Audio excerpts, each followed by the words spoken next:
खरंच कौतुकास्पद आहे.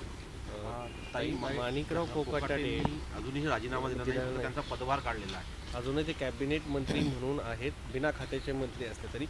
मात्र ज्या पद्धतीचा गुन्हा आहे न्यायालयाने हे केलेलं आहे, ते दोषी सिद्ध झाले आहेत. अशा परिस्थितीमध्ये त्यांचा राजीनामा व्हायला पाहिजे होता, पण झालेला नाही. खरं एकीकडे तर- सुनील केदारांना दुसरा न्याय आणि माणिकराव कोकाटेंना दुसरा न्याय. राहुल गांधी यांना देखील मला काही आश्चर्य वाटत नाही, कारण सत्तेमध्ये असलेल्या लोकांना वेगळा न्याय ह्या देशात असतो दुर्दैवाने, आणि विरोधी पक्षावर वेगळा न्याय असतो. आणि हे पहिल्यांदाच झालं असेल की मिनिस्टर विथ नो पोर्टफोलिओ, म्हणजे पोर्टफोलिओ काम नाही पण तुम्ही मंत्री आहात, हे काहीतरी वेगळं महाराष्ट्रात नवीन मॉडेल आहे.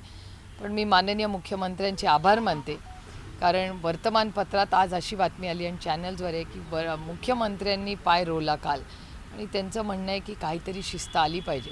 तर त्याच्यात तथ्य असेल तर ही गोष्ट खरी आहे.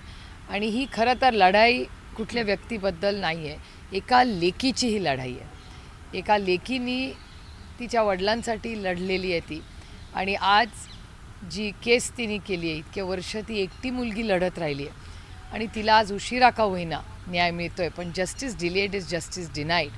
त्या मुलीची खूप वर्षाची ही लढाई आहे. आणि आता उद्या मला असं वाटतं, उद्या जेव्हा खरंच पूर्ण ऑर्डर येईल तेव्हाच आपल्याला खरं कळेल की काय परिस्थिती आहे. ताई, प्रज्ञा सातव या काँग्रेस सोडून भारतीय जनता पक्षात प्रवेश करताय, आपले फार